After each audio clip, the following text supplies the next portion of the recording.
जिंदगी का पूरा सुख जो है बुद्धि पर डिपेंडेड है।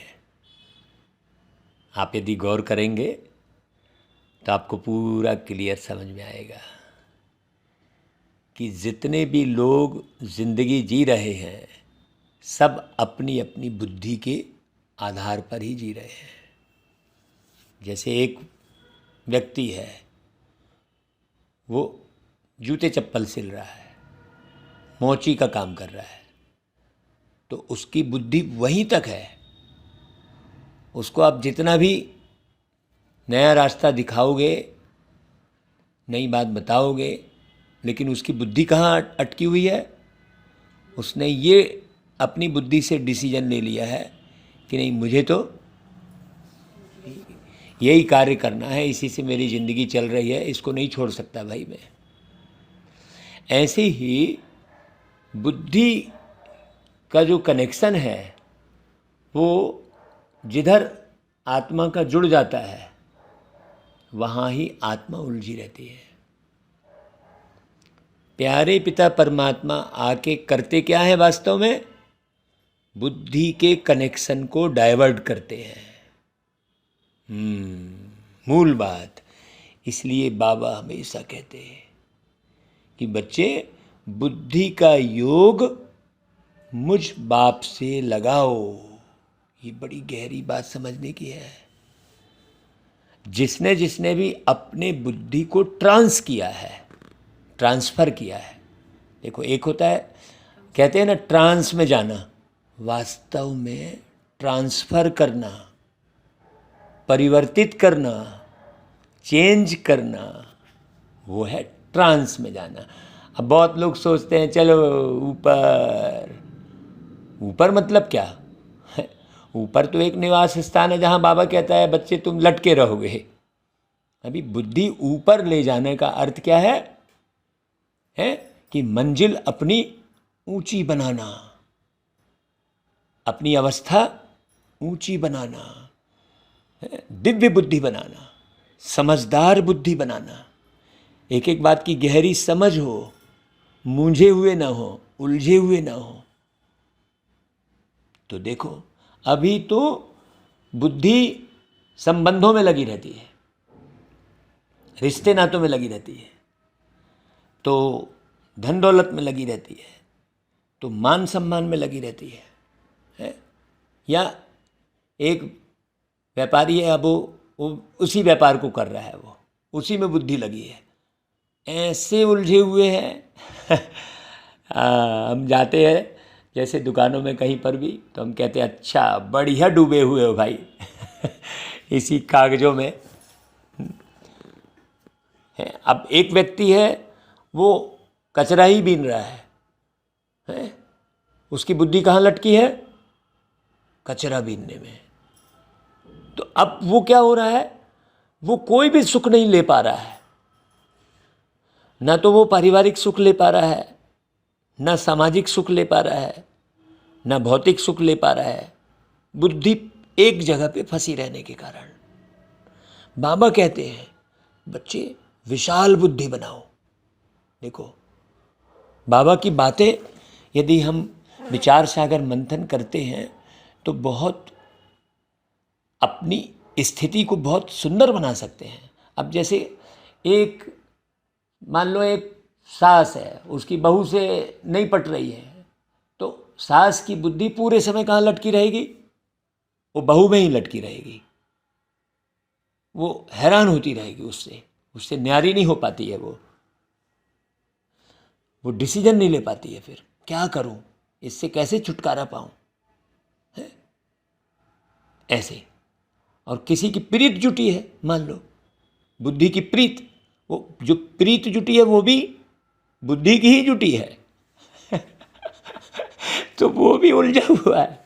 तो बाबा कहते हैं देखो मीठे बच्चे, अगर प्यारे पिता परमात्मा से सर्व संबंधों की सैकरिन लेनी है, कहते हैं बाबा कई बार, सैकरिन लेनी है माने मिठास, माने सुख। तो सर्व संबंधों का यदि सुख लेना है बाबा से, तो और सबसे बुद्धि की प्रीत निकाल, मामेकम याद करो। यही मंजिल है, मुख्य मंजिल, बाबा की याद। सर्व संबंध में बाबा याद आए। मेरा मीठा बच्चा बाबा, मेरा मीठा बाप बाबा, मेरी मीठी मैया यशोदा मैया कौन? बाबा। मैं किसका लाला? मैं वो नंद का लाला। नंद कौन? मेरा बाबा। ये गहरी बात समझने की है। जिसने कोख से जन्म नहीं दिया, उसी का गायन है। यशोदा का नंद लाला, ब्रिज का दुलारा है, मेरे लाडले से सारा जग उजियारा है, ऐसा गीत है। लगभग समझने की जरूरत है यहां पर। तो कौन सी वंशावली है कृष्ण यशोदा की? मुख वंशावली तो है।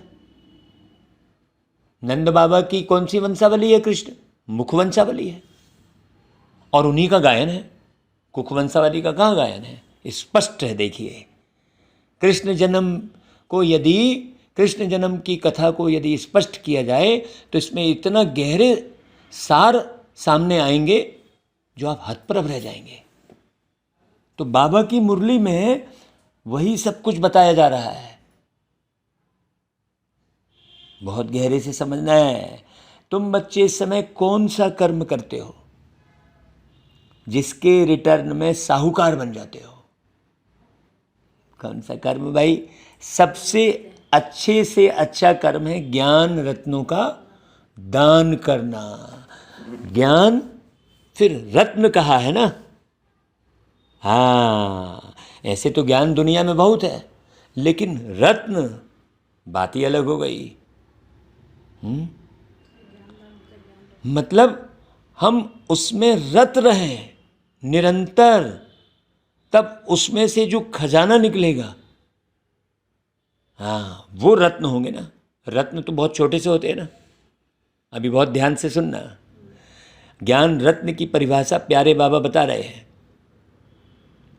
रत्न तो छोटे ही होते हैं ना, रत्न कोई बहुत बड़े थोड़ी होते हैं। मतलब सार, लॉजिक बात को समझाना। ऐसे नहीं फंतासी कुछ भी सुनाए पड़े हैं कि मैंने प्रकाश देखा तो मैं ऊपर उड़ गया तो नीचे नहीं, ज्ञान रत्न मतलब आप बिल्कुल सत्य निकालो। सत्य यानी अर्क, सत्य कहते हैं ना, वही सतयुग, वही सत्य निकालना। तो यह अविनाशी ज्ञान खजाना ही ट्रांसफर हो 21 जन्मों के लिए विनाशी धन बन जाता है। हाँ, अविनाशी जो है ना भाई, जैसे पहाड़ों से निकालते हैं और शोकेस में क्या सजते हैं? रत्न सजते हैं। वो कितना कीमती बिकता है भाई। तो सागर से हमको निकालना क्या है? रत्न ही निकालना है। उस स्थूल सागर में भी रत्न निकालते हैं। तो इससे ही मालामाल बन जाते। तो जो जितना ज्ञान रत्नों को धारण कर दूसरों को धारण कराते हैं, उतना वो साहूकार बनते जाते हैं। भाई इसी जन्म में हम साहूकार बनते जा रहे हैं ना। देखो तो सही, क्या से क्या बना दिया बाबा ने। तो ज्ञान रत्न के भी साहूकार और स्थूल धन के भी हम साहूकार और समझ के भी साहूकार, सबके साहूकार ना। हाँ, सोचो, बुद्धि भी दिव्य है, आत्मी प्यार के भी हम साहूकार हैं, है ना भाई, बन जाते हैं। बहुत गहरी बात। तो अविनाशी ज्ञान रत्नों का दान करना, यही है सर्वोत्तम सेवा। वो रत्न तो टूट फूट जाएंगे, बेकार हो जाएंगे, लेकिन ज्ञान रत्न तो कोई तुमसे छीन भी नहीं सकता। तुम हीरा पहने रहोगे तो कोई लूट भी लेगा। पुखराज पहने रहोगे कीमती वाला, मालूम रहेगा जिसको लूट लेगा वो। लेकिन ज्ञान रत्न सोचो अविनाशी। ओम शांति। तो शिव बाबा अपने सालिग्राम बच्चों को समझाते हैं, किन बच्चों को? सालिग्राम बच्चों को। जैसे एक बड़ा शिवलिंग बनाते हैं और बाकी छोटे छोटे बनाते हैं, तो पूजा भी किन की होती है? सोचो, हमारी पूजा 2 रूप में हो रही है। बड़ी गहरी बात है। तो वह है परमात्मा का अपने बच्चों आत्माओं प्रति ज्ञान। आत्मा को ज्ञान नहीं देती। परमात्मा शिव बैठ, ब्रह्मा सरस्वती और तुम लकी स्टार्स बच्चों प्रति बैठ समझाते हैं, इसलिए इनको परमात्म ज्ञान कहा जाता है। एक है आत्मज्ञान और दूसरा है परमात्म ज्ञान। हाँ, परमात्मा तो एक ही है, बाकी क्रिएशन है क्रिएटर की। जैसे लौकिक बाप ऐसे नहीं कहेंगे कि यह सब हमारे रूप है, नहीं कहेंगे। है परमात्मा के लिए कहा जाता है तुम्हारी गत मत तुम ही जानो। है भाई, जो लौकिक बाप है वो क्या कहेंगे? हमारे रूप है नहीं बोलेंगे, क्या कहेंगे? हमारी रचना है। तो यह रूहानी बाप है, उन्हें भी पार्ट मिला हुआ है, सबका पार्ट निश्चित है। हाँ, प्रकृति अलग है और आत्मा और परमात्मा का पार्ट अलग अलग है। ये परमात्मा के पार्ट को समझना मुख्य बात है। तो वही मुख्य एक्टर, क्रिएटर और डायरेक्टर हैं बाबा। मुख्य आत्मा को क्रिएटर नहीं कहेंगे, आत्मा को कहाँ से क्रिएटर कहेंगे? सोचो, परमात्मा के लिए कहा जाता है। उन सब गुरुओं की तो अपनी अपनी अलग अलग मत है, इसलिए परमात्मा आकर क्या करते हैं? एक मत देते हैं, एक ही विचार देते हैं। वह है मोस्ट बिलवेड। उन एक के साथ बुद्धि योग लगाना है, और जिनके भी साथ तुम्हारी प्रीत है वह सब धोखा देने वाली है।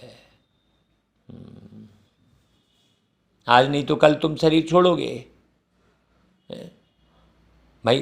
तुम्हारे नाते रिश्तेदार सब दुनिया में रहेंगे, तुम ही शरीर छोड़ दोगे तो फिर क्या करोगे? आत्म रूप में अगर स्थित नहीं हुए तो कितने हैरान होगे, सोचो।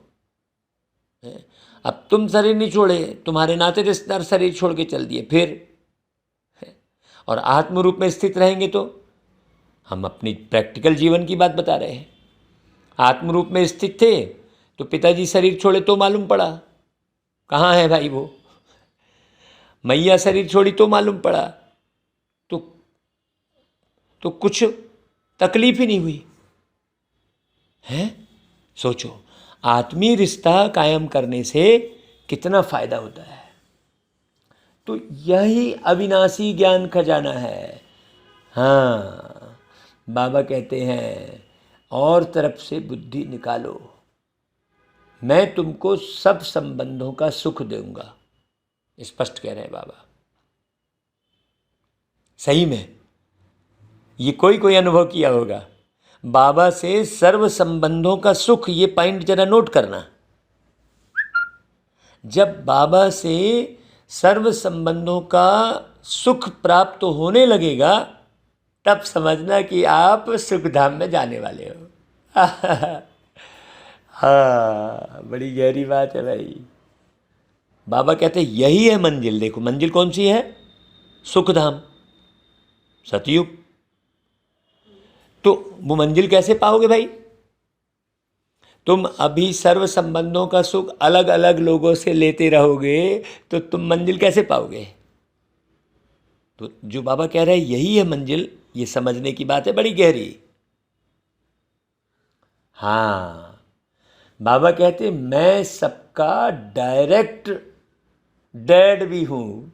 डैड माने पिताजी, टीचर भी हूँ, गुरु भी हूँ, डायरेक्ट ना है। हाँ, ऐसा नहीं कि वो किसी पार्टिकुलर का बाप है, वो उस डायरेक्ट सबका बाप है ना भाई। तुम समझते हो उन द्वारा हमको जीवन मुक्ति मिलती है? तो यही अविनाशी ज्ञान खजाना है।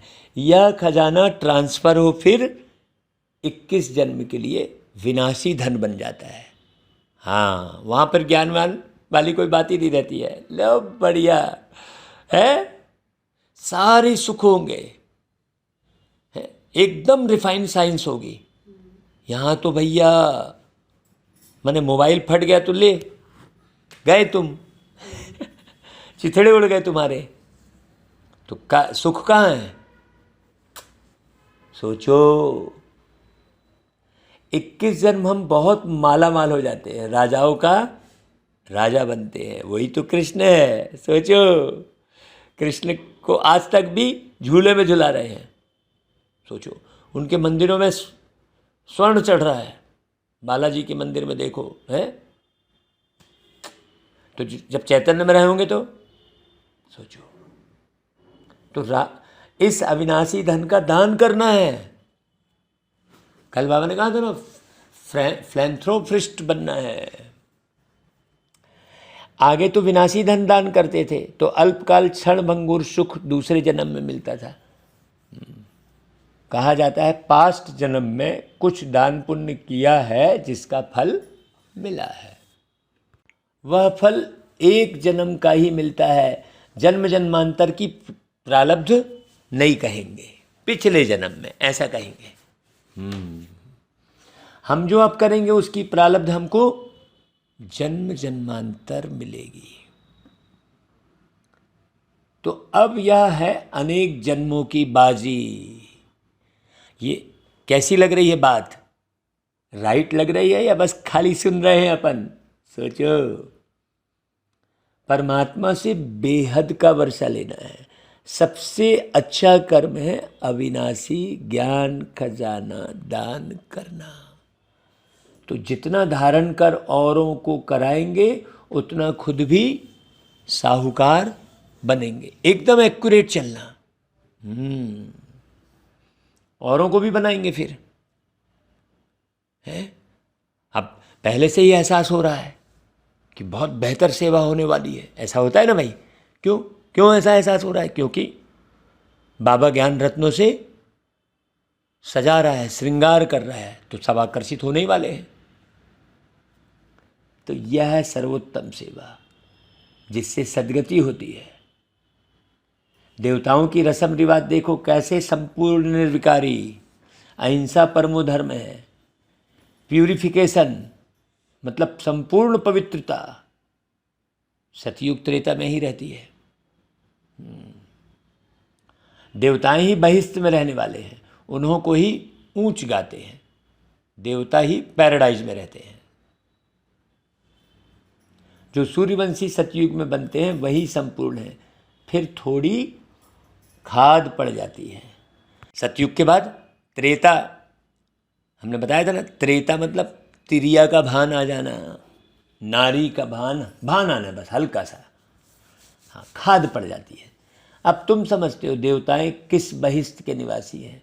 बैकुंठ है वंडरफुल दुनिया, वहाँ दूसरे धर्म वाले जा नहीं सकेंगे, सुनेंगे ही नहीं, समझेंगे ही नहीं, तो जाएंगे कैसे? एकदम सिंपल सी बात है। वहाँ यह सब धर्मों को रचने वाले ऊंचे ते ऊंचा भगवत है। यह देवता धर्म कोई ब्रह्मा नहीं स्थापन करते। यह तो कहते हैं मैं इम्प्योर था, मेरे में ज्ञान कहाँ से आया, और सब प्योर सोल्स ऊपर से आती हैं अपना धर्म स्थापन करने। देखो, ब्रह्मा बाबा कोई धर्म स्थापन नहीं कर रहे क्योंकि ये इम्प्योर हैं, और बाकी जो धर्म स्थापित होते हैं उसमें प्योर सोल आती है ऊपर से। अंतर हो गया ना भाई? देखो, जब इसमें आते हैं तब इनका नाम ब्रह्मा रखते हैं। कहा जाता है ब्रह्मा देवताय नमः, विष्णु देवताय नमः। अब प्रश्न उठता है, इन देवताओं से मनुष्य सृष्टि रची गई क्या? नहीं, देवताओं से मनुष्य सृष्टि थोड़ी रची। बड़ी गहरी बात। परमात्मा कहते हैं मैं जिस साधारण तन में आता हूँ उसका नाम ब्रह्मा पड़ता है, वह सूक्ष्म ब्रह्मा है। तो दो ब्रह्मा हो गए। देखो, है। इनका नाम ब्रह्मा रखा गया क्योंकि कहते हैं साधारण तन में आता हूँ। ब्रह्मा के मुख कमल से ब्राह्मण रचता हूँ। तो आदिदेव से ह्यूमैनिटी रची गई। यह हुआ ह्यूमैनिटी का माने मानवता का है पहला बाबा। फिर वृद्धि होती जाती है भाई। हाँ, इसलिए हम कहते हैं ना भाई कि ब्रह्मा बाबा जैसा दूसरा कोई हो ही नहीं सकता। तो अब तुमको राजाओं का राजा बनाते हैं, परंतु बनेंगे तब जब देह सहित देह के सब संबंधों से नाता तोड़ेंगे। देखो बुद्धि की प्रीत को, बाबा मैं तुम्हारा ही हूं, बस ये बात। यह तो निश्चय है हम सो प्रिंस बनते हैं। जब हम बाबा से नाता जोड़ते हैं ना, तब हमसे बहुत सारे लोग जुड़ने लगते हैं अपने आप। अगर आपसे लोग नहीं जुड़ रहे हैं, खिंच नहीं रहे हैं आपकी तरफ, मतलब अभी आप चुंबक नहीं बने हैं। तो चित्रों में ब्रह्मा को 10-20 भुजाएं दिखाते हैं। काली को कितनी भुजाएं दी हैं। इतनी बाहों वाली चीज को तो कोई होती ही नहीं है भाई। कितना खराब लगेगा वो व्यक्ति जिसके 10-20 हाथ होंगे। वो संभालेगा कैसे है, कपड़े कैसे पहनेगा। अब जिसके 10 सिर होंगे वो पलटी कैसे लेगा, करवट कैसे बदलेगा। वो शरीर एक दिखा दिए और सिर 10 दिखा दिए, सोचने की बात है। यह सब अस्त्र शस्त्र है, अपना है ही प्रवृत्ति मार्ग। बाकी ब्रह्मा की जो इतनी भुजाएं दिखाते हैं, समझते हैं या जो ब्रह्मा के बच्चे हैं वह जैसे इनकी बाहें हैं, है ना भाई। हम ब्रह्मा की भुजाएं हैं, हम वो भुजा की बात थोड़ी है। बाकी यह काली आदि तो कुछ है नहीं। जैसे कृष्ण को काला कर दिया है, वैसे काली का भी चित्र काला कर दिया है। या जगदम्बा भी ब्राह्मणी है। हम अपने को भगवान अथवा अवतार नहीं कहते हैं, है ना भाई। बाबा कहते हैं सिर्फ मामेकम याद करो। वास्तव में सब शिव कुमार हैं, शालिग्राम। इसलिए हम क्या लिखते हैं, शिवाचार्य अनमोल मणि, ऐसा लिखते हैं भाई। माने शिव बाबा के ज्ञान को आचरण में उतारना। तो फलक से लिखेंगे हम, हैं शिवाचार्य। अब वो लोग लिखते हैं शंकराचार्य। अब शंकराचार्य वाली तो कोई बात ही नहीं है। सोचो, तो मनुष्य तन में आने से तुम ब्रह्मा कुमार कुमारी कहलाते हो। ब्रह्मा कुमार कुमारियां फिर जाकर विष्णु कुमार कुमारियां बनेंगे। बाबा क्रिएट करते हैं, फिर पालना भी उनको करनी पड़ती है। ऐसे डायरेक्ट डैड के तुम वारिस हो, हैं, उनसे तुम सौदा करते हो। बाकी यह तो बीच में दलाल है। सोचो बाबा, अभी भाई सगाई होती है तो दलाल होता है ना, तो जीवन किसके साथ बीतता है फिर, दलाल के साथ थोड़ी बीतता है। सोचने की बात है। तो बाबा है होली गवर्नमेंट, वह आए हैं इस गवर्नमेंट को भी पांडव गवर्नमेंट बनाने। यह है हमारी ऊंच सर्विस। गवर्नमेंट की प्रजा को हम मनुष्य से देवता बनाते हैं बाबा की मदद से। तो हम उन्हों के सर्वेंट हैं ना भाई। एकदम सिंपल सी बात है। देखो हम तो कहते हैं ना हमेशा, भाई मैं तो सर्वेंट हूँ। हम वर्ल्ड सर्वेंट हैं। और भी बड़ी बात देखो, सबसे बड़े सर्वेंट हम बाबा के साथ आए हैं सारी दुनिया की सर्विस करने। हम कुछ लेते नहीं हैं। विनाशी धन महल आदि हम क्या करेंगे, है ना भाई। एकदम राइट बात है। हमको तो सिर्फ 3 पैर पृथ्वी चाहिए भाई, जहाँ हम बैठ के बाबा का ज्ञान सुना सकें। अब जैसे सामुदायिक भवन है होते हैं, चले जाओ भैया ले लो उसको, है ना भाई। देखो मिल रहा है ऑटोमेटिक, है, सोचे भी नहीं थे। हर कार्य अपने आप हो रहा है, ऐसा लगता है। तो तुम बच्चों को अभी सच्चा सच्चा ज्ञान मिल रहा है। शास्त्रों के ज्ञान को ज्ञान नहीं कहेंगे, वह तो भक्ति है। ज्ञान माना सद्गति। हाँ, 5वें दिन की कथा जो करवाई थी बाबा ने, तो सद्गति शब्द से ही शुरू करवाई थी बाबा ने, सोचो। तो सद्गति माना मुक्ति, जीवन मुक्ति। मुक्त अवस्था में, तृप्त अवस्था को कहेंगे मुक्त अवस्था। ओके, तृप्त अवस्था, बिल्कुल, है ना, हर बात में तृप्त है, अतृप्त नहीं है। तो जब तक जीवन मुक्त नहीं हुए हैं, तब तक मुक्त भी नहीं हो सकते। हाँ, हम जीवन मुक्त होते हैं, माने जीते जीते भी हम एकदम मुक्त। तो भाई शरीर छोड़ेंगे तो भी वही अवस्था रहेगी भाई, है ना भाई। अब बुद्धि कहीं, जीभ कहीं लटकी, कान कहीं लटका, आँख कहीं डूबी, तो फिर हम शरीर भी छोड़ दिए तो फिर ढूंढेंगे आँख, फिर ढूंढेंगे जीभ, हैं। तो दूसरे के शरीर में प्रवेश करके फिर वो जीभ से स्वाद लेती रहती है आत्मा। देखो कैसी भटकती है, और विकर्म बनते चले जाते हैं। नहीं, सोचो। तब तो कहते हैं भाई बाबा तुम्हारी गतमत तुम ही जानो। फिर इसमें भी सर्वव्यापी परमात्मा है, यह बात नहीं रहती, है ना भाई। जब कह रहे हैं तुम्हारी गतमत तुम ही जानो, तो फिर सर्वव्यापी कैसे हो गया भाई। जो गति प्रदान करते हैं, एक मार्ग देते हैं, सोचो।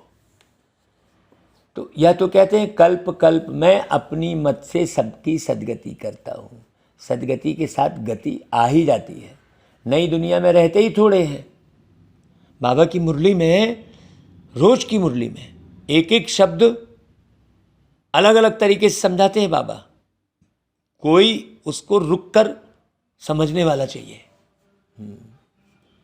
अब नई दुनिया में तो थोड़े ही रहते हैं। आगे हम कहते थे घट ही में सूर्य, घट ही में चांद, घट ही में 9 लाख तारे। घट में सूर्य इस समय है, घट में शिव है, जिनका ही इतना विस्तार है। फिर घट में मम्मा बाबा और लकी स्टार। तो विवेक भी कहता है सतयुग में जरूर थोड़ी संख्या होनी चाहिए, हैं, पीछे वृद्धि होती है। यह सब बहुत गहरे से समझने की बातें हैं। हाँ, जो जितना प्योर होगा उतनी धारणा होगी। हाँ, बखान करना बस नहीं है, मूल बात क्या है, धारण करने की। इम्प्योरिटी से धारणा कम होगी और प्योरिटी फर्स्ट। क्रोध का भी भूत रह जाता है तो माया से हार खा लेते हैं। यह युद्ध है ना भाई, उस्ताद को पूरा हाथ देना है, नहीं तो माया बड़ी प्रबल है। जिनका हाथ में हाथ है उनके लिए ही बरसात है। जैसे बाबा साक्षी हो पार्ट भी बजाते हैं, देखते भी हैं, दोनों बातें करनी है। देखो, या तो समझ सकते हो कि माँ बाप और लकी स्टार्स जो अनन्य हैं उनको ही फॉलो करना है, या तो समझाया है मुरली पढ़ना कभी नहीं छोड़ना है। अच्छा भाई, मीठे मीठे सिक्की लदे बच्चों प्रति माता पिता बाप दादा का याद प्यार और गुड मॉर्निंग। रूहानी बाप की रूहानी बच्चों को नमस्ते। आज फिर बाबा की 23 दिसंबर 1958 की रात्रि क्लास की मुरली भी साथ में सुनने मिल रही है। ध्यान देना भाई, 1958, सोचो कहाँ रहे होंगे हम, दूसरे शरीर में रहे होंगे, हैं भाई। 1967 में हम इस शरीर में आए तो जरूर दूसरे शरीर में रहे होंगे। 58, 59, 60, 61, 62, मतलब बुजुर्ग रहे होंगे हम, हैं। तो जरूर हम बाबा की ये मुरली सुने होंगे, आज फिर सुनने मिल रही है ना। तो देखो ऑलमाइटी बाबा के यह सब कितने रूहानी कारखाने हैं, सेंटर्स, जहाँ से हर एक को रूहानी रत्न मिलते हैं। बाबा हैं सब कारखानों के सेठ भाई। मैनेजर्स लोग संभाल रहे हैं, दुकानें चल रही हैं। देखो बाबा, दुकान कहो, हॉस्टल कहो, या तुम ब्राह्मणों की फैमिली भी है। तुम्हें अपना जीवन बनाना है एजुकेशन से। इसमें रूहानी और जिस्मानी दोनों इकट्ठा है, दोनों बेहद के हैं, और वह है रूहानी जिस्मानी दोनों हद के। गुरु लोग जो भी शास्त्रों आदि की रूहानी शिक्षा देते हैं वह सब है हद की।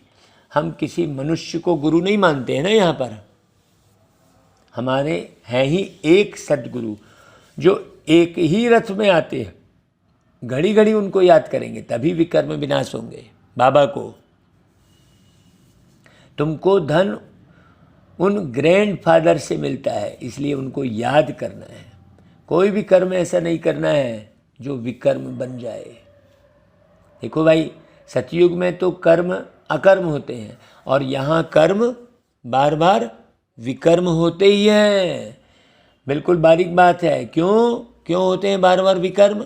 क्योंकि फिर कभी लोभ का भूत आ गया, कभी मोह का आ गया, आता ही है। तो हम तो बिल्कुल सेफ हैं। बाबा कहते हैं विकार दान में दे दो, फिर अगर वापस लिया तो नुकसान हो जाएगा। ऐसे मत समझना छिपा कर करेंगे तो पता थोड़ी ही पड़ेगा। धर्मराज को तो पता पड़ेगा ना भाई।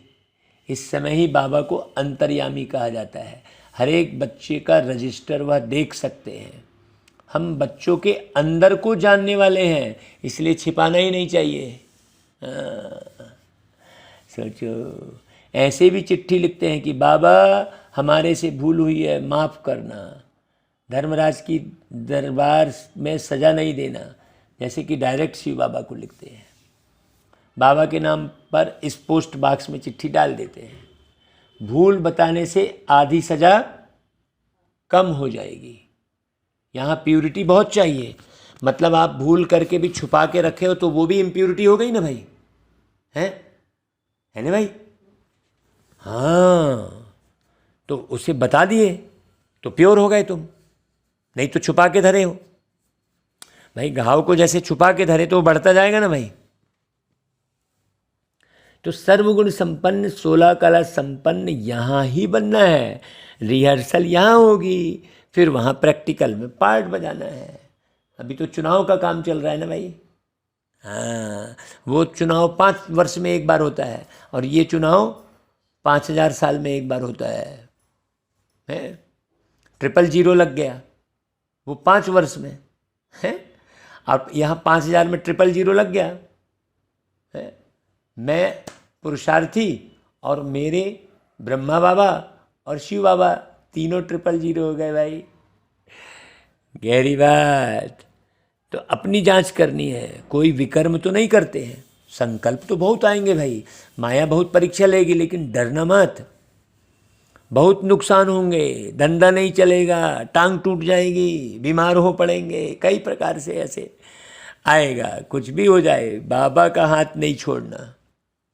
अनेक प्रकार की परीक्षाएं आएंगी, पहले पहले बाबा के सामने आती हैं। इसलिए बाबा बताते हैं भाई खबरदार रहना, पहलवान बनना है। देखो भारत में जितनी सबको छुट्टियां मिलती है उतनी और कहाँ नहीं मिलती है, परंतु यहाँ हमको 1 सेकंड भी छुट्टी नहीं मिलती है। क्यों? क्योंकि बाबा कहते हैं श्वासों श्वास याद में रहो, एक एक श्वास अमोलक है। तो वेस्ट कैसे कर सकते हैं? जो वेस्ट करते हैं वह पद भ्रष्ट करते हैं। इस जन्म का एक श्वास मोस्ट वैल्यूबल है। इसलिए गाना गाया ना भाई, है ना?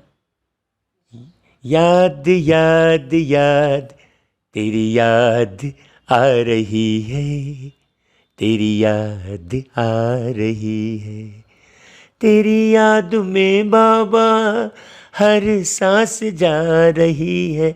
ऐसे गाए थे ना भाई। तो रात दिन बाबा की सर्विस में रहना है। तुम ऑलमाइटी बाबा के ऊपर आशिक हो या उनके रथ पर या दोनों पर, देखो है जरूर दोनों का आशिक होना पड़े ना भाई। बुद्धि में यह रहेगा कि इस रथ में हैं प्यारे बाबा, उनके कारण तुम इस पर भी आशिक हुए हो। शिव के मंदिर में भी बैल रखा हुआ है तो वह भी पूजा जाता है ना भाई। तो कितनी बुरी बातें हैं, जो रोज नहीं सुनते तो कोई कोई पॉइंट्स मिस कर देते हैं। हमको तो खुशी इस बात की हो रही है कि भाई जो पिछले जन्म में सुने थे हम है वही आज फिर रात्रि में ही पढ़ रहे हैं मुरली। सोचो, रोज की मुरली रिकॉर्ड कब करते? सवेरे अमृत बेले। आज हम मुरली रिकॉर्ड कर रहे हैं रात को ही। सोचो सोचो तुमको कल मिला है, देखो कितनी खुशी भाई।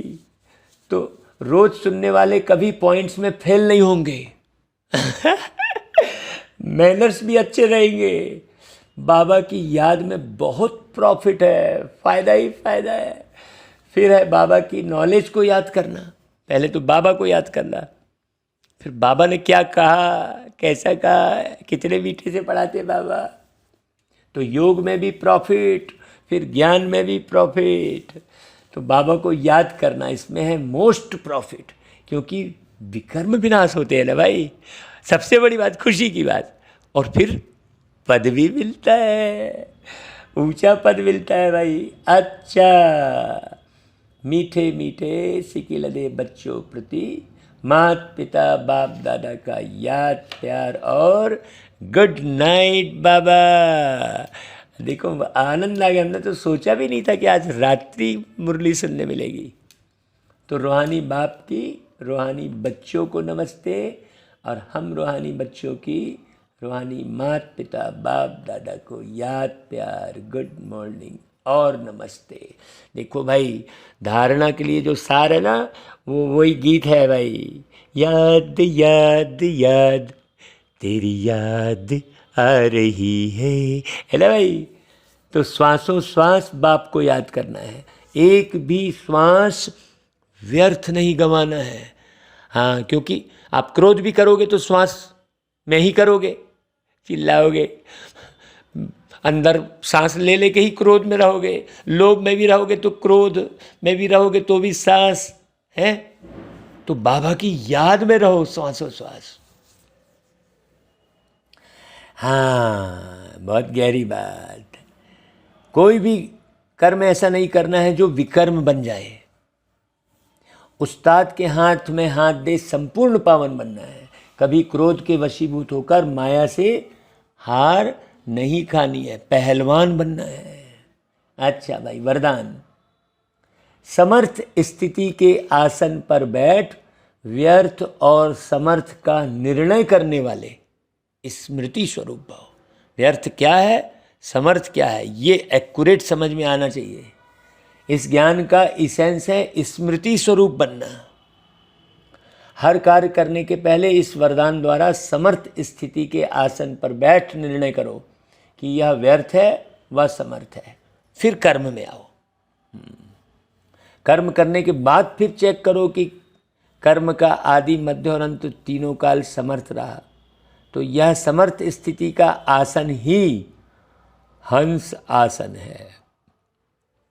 इसकी विशेषता ही निर्णय शक्ति है ना भाई। तो निर्णय शक्ति द्वारा सदा ही मर्यादा पुरुषोत्तम स्थिति में आगे बढ़ते जाएंगे। अच्छा भाई, स्लोगन। अनेक प्रकार के मानसिक रोगों को दूर भगाने का साधन है साइलेंस की शक्ति।